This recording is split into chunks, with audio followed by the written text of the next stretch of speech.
New Japan Pro Wrestling's G1 Climax 33, man. We had night one and night two action take place over this weekend.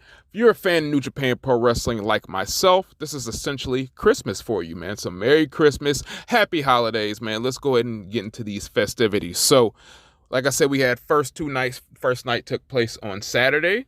First and second night took place on Sunday, which actually took place this morning. So your boy put in a power couple of hours, went from watching UFC to immediately watching New Japan G1 Climax Night 2. So without any further ado, let's get into this shit, man. So if this is your first time checking us out, please hit that subscribe button. We're the almighty SOS Wrestle Talk.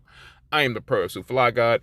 Shit, let's get into it. So we're in Hokkaido, Japan on both nights. First night we had an attendance of 3,145. First block action we had on this night, we had Block B action. YOSHI-HASHI taking on and getting the victory over El Phantasmo. He got the victory in about a hair under 11 minutes here. He got the victory via the crucifix bomb. Also, too, I don't think I've mentioned this before on the channel, these matches here in the G1 on this year are actually going to be a 20-minute time limit. I'll be interested to see when they go to the block finals if they'll increase that to 30 and then 60 and so on and so forth. So we are dealing with 20-minute time limits for the meantime, the interim in these block matches. So we got YOSHI-HASHI getting his first 2 points right here, getting the victory over El Phantasmo and a pretty solid opener. So next we have, moving on up the card, we have Bullet Club versus Bullet Club right here. We have Chase Owens taking on and defeating Gabriel Kidd. He got the victory via the package pile driver in about 3 minutes right here. So this match, Gabriel Kidd, as we all know, the Bullet Club War Dogs, they're trying to, I guess, tap back into the roots of Bullet Club, being that more heelish side of a stable, which Gabriel Kidd has pretty much assaulted Chase Owens. When he's making his entrance, he's beating him up with a chair, but Chase Owens is ever able to turn back that challenge, being a veteran that he is, and he got the victory, like I said, in about 3 minutes right here. So I get what they're trying to go for. The element of surprise from Gabriel Kidd, but end up backfiring on him. So I think that's just how I'm going to look at it. That's how I'm going to take that as that what that is. Then next match we have Block B action. Tanga Loa and KENTA taking on each other. Tanga Loa getting the victory over KENTA. Almost 13 minutes right here. He got the victory via the ape shit, picking up his first 2 points to the G1 Climax. You kind of figured that was a long time coming with the Gorillas of Destiny not really being, or that Tanga Loa not really being there, and he kind of needed some comeuppance on KENTA, who helped oust the Gorillas of Destiny from Bullet Club. So it was just a little bit comeuppance happening right there, and this loss doesn't hurt KENTA in the grand scheme of things. So like I said, a little under 13 minutes. Thought it was a solid match, and I think, like I said, the main crux of this match was Tanga Loa getting that little bit of measure of revenge on KENTA. So next match we have Block A action right here, and this is when I was like, oh shit, we had Shota Umino taking on Ren Narita, and both of these guys wrestling to a time limit draw. In this match, there was really no real opportunity, not really opportunity. None of these guys really had the upper hand for too long in this match. Whenever somebody would get the upper hand, the other guy would quickly come back, and I thought that was a beautiful story they told right here. This is a solid fucking match. This might be my favorite Shota Umino match, singles match here in New Japan to this point, and that's saying a lot right here. So, like I said, time limit draw. Both these guys end with 1 point. Ren Narita continues with an 0-5-3 record against Shota Umino, still striving for that first singles victory against him. We'll get it at some point, maybe. Then match number 5 on this show, we had Kazuchika Okada taking on and defeating the Great Okan in Block B action. He got the victory via the Rainmaker, about 15 minutes and 23 seconds. And that was interesting. I actually like this match a lot. Okada was getting worked over by the ground holds, by the submission of Great Okan. I think that was telling into the story that he had just been submitted by Bryan Danielson not too long ago. So I thought that was brilliant by the Great Okan, considering he is a master of combat sports and stuff like that. To might as well use his submission acumen to go ahead and try to tap out Okada right here. But it was all for naught. Okada put him away with the Rainmaker. And he made an interesting point after this match. He said how he put Okada away in about 15 minutes right here. Normally in a G1 match in past years, that would have been about the halfway. That would have been like the halfway point. And he's saying this is literally like 3/4 of the match are done. So it's just kind of crazy how that time dynamic has played into this at this point. I actually dig it, man. So match number 6 on this show, we had Yota Tsuji in Block A taking on Kaito Kiyomiya of Block A, of course. He got the victory via the modified Shining Wizard to Kaito Kiyomiya. I thought this was a really good match. Nice showing here for Kaito Kiyomiya. I was kind of like bummed that Yota Tsuji took an L, but it's not that bad. He took an L to the ace of Noah Pro Wrestling Noah, excuse me. So you can't really be too upset about that. I would love to see these guys tangle again. I don't know when that can happen. I would just love for it to happen.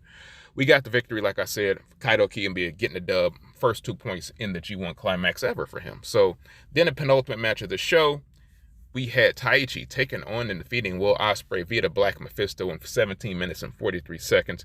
Thought this match was a banger, in my opinion. Taichi, man, he's just like a sneaky, underrated dude when it comes to matches like this. You know he's going to put on at least a decent match, but he'll just come out and just fucking surprise you. Not surprising me or surprise anybody, because that's been Taichi's MO. Taichi's been good since he's become a heavyweight. He's been really good, and people, I guess, have been slow to, acknowledge that, but it's actually the truth. He's been really solid, and he proved that here in this match. And it makes sense with the Ospreay to take a loss coming off that big win with Kenny Omega. You'd think he would probably be due for an emotional letdown. This is like a trap game in sports, is what they say. It's a trap game. He just came off that huge win. Maybe not thinking about Taichi too much, and Taichi was able to, take advantage of that and get the W, getting his first 2 points. So Taichi's up for the Just Five Guys. Then here in the main event, we got SANADA taking on and defeating Hikuleo with a deadfall, a little bit over 10 minutes right here. I thought this was solid. They're doing a good job of having Hikuleo play the big man, because he's just a huge, huge guy over here in New Japan, especially over here in New Japan, like being one of the taller guys right here. But it kind of gave, credit to SANADA being able to put a big man away like that, and he was. He got the victory via the deadfall, gets his first 2 points of the tournament. And so we move on to actions from this morning. We have our first G1 Climax action. Attendance was down a little bit. There was 2,888 people from this morning as opposed to the 3,145 from yesterday. First match, we had Block C action. We had David Finlay taking on defeating Tomohiro Ishii. He got the victory in almost 16 minutes with the Into Oblivion. This was a solid match. Tomohiro Ishii gave David Finlay as much as he could take. Ultimately, I knew David Finlay was going to get the W, because we're trying to reestablish this more vicious side of Bullet Club. And him getting the W, you have to make David Finlay, I hate to use this phrase, look strong here, but you have to make him look strong. So David Finlay picks up his first 2 points as we move on to D-block action in G1 Climax. We got Hiroki Goto taking on and defeating Toru Yano, getting a victory via the GTR. About 6 minutes and 44 seconds. One of their longer matches, actually, when you look at the recent history between these guys. Yano hasn't had a really good record against Goto. But this was more, even though it was on the shorter side, this was more, there was some comedy here, but this was more of a straight-laced wrestling match by at least Toru Yano standards anyway. Goto picks up his first 2 points of the tournament. Moving on to C block action right here. This is a fucking underrated banger right here between Mikey Nichols and Aaron Henare right here. Mikey Nichols gets his first G1 points ever. Took a nasty headbutt for Henare, splitting himself open, but then Henare takes one of the nastiest head bumps, neck bumps I've seen in a long time, taking Mikey Nichols' finisher. I forgot what it's called, but Kevin Kelly actually reacted on commentary. He's just like, shit. And I was just like, yeah, I said the same thing. It was about 2, 3 o'clock in the morning. I'm groggy from being sleepy, but that move, seeing that, instantly woke me up, because I'm like, god damn, we might just seen Henare just broke his fucking neck, which they're still waiting on stuff. I don't think that has happened, so good that he's still okay and he was able to get through that, because man, my god, that was a brutal spot, man. So Mikey Nichols, it's actually called the Master Blaster is what it's called. So Jesus, that thing was fucking hideous. But match number 4, we have the black action. Shane Haste taking on and defeating Alex Coughlin. He got the victory with the Death Valley Bomb here. Bomb Valley Death Valley Bomb. I can speak English, I swear. Getting his first 2 points. The story of this match was Alex Coughlin was this. He didn't lose, or Shane Haste didn't win this match as much as Alex Coughlin lost this with Coughlin. Is it Coughlin? Coughlin lost this match because he was dominating the whole time, bro. Like, literally, he's almost no-selling Shane Haste's offense. He's dominating him in the power spots, but then he just got sloppy and he got reckless and he got very cocky and arrogant, and that's what put him away in this match. And that's what ultimately cost him 2 points to Shane Haste right here. So, moving on up the card, match number 5, a match I was looking to very, very much. We have Shingo Takagi taking on and taking the L to the New Japan Strong Openweight Champion, that being Eddie Kingston right here. He got the victory, did Eddie Kingston, in almost 13 minutes. He got the victory via the Northern Lights Bomb, and this match was what I thought it was. Eddie Kingston has been a fan of Japanese pro wrestling his whole career, so you know he understands the nuances and the aspects of performing in front of a Japanese crowd. I thought he did well. I'm expecting more of him out of this tournament. Him getting a victory over Shingo was solid. I expected that to happen because he's a champion. He's making his first appearance. Since he's both of those, you may want to have him have a nice, solid, strong appearance right here, and that's what happened. So him getting the victory, getting his first 2 points, that moves us on to match number 6 on this card. For the D block, we have Hiroshi Tanahashi taking on and taking the L to Zack Sabre Jr. via the roll-up. 16 minutes and 9 seconds. Zack Sabre Jr. just been on the roll. What more can you say? Tanahashi was solid here. I just think Zack Sabre Jr. is operating on a whole nother level at this point, man, especially with the TMDK, him being the front man of that group. Him picking up his first 2 points. Very, very important right here. He got the victory over a guy who's been a thorn in the side for many years, that being Hiroshi Tanahashi. So then we get to the penultimate match of the show. We have Tama Tonga taking on Evil. Evil getting the victory via Everything is Evil around 17 minutes and 34 seconds. And you know this match is going to have House of Torture shenanigans, and it definitely did.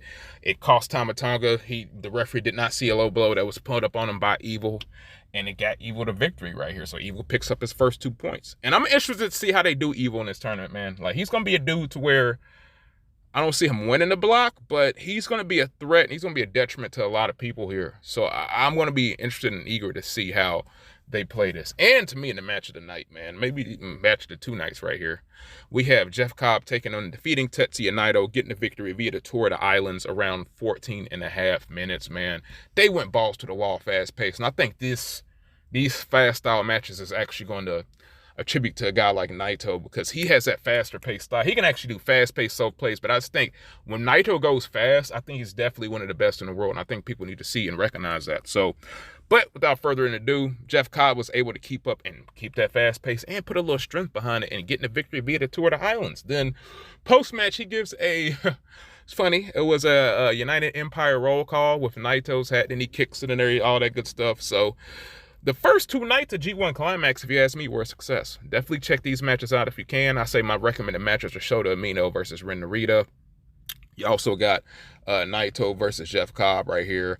I actually would say check out Mikey Nichols and Hanare. I think that was really underrated. Hell, Okada versus Cobb too is pretty fucking good. So there are a couple of matches you can check out that you will enjoy if you ask me. I enjoyed a lot of them, a nice good handful of them. So yeah, we're off to the races, man, for night 3 and night 4. We'll be back at y'all with those reactions, review, and all that good stuff. We're the almighty SOS Wrestling Network. Please be sure you Wrestle Talk. Please be sure you like, share, subscribe, all that good stuff. I'm the Pro Professor Fly God, Stardust Shiaku, man. I'm signing out. Peace.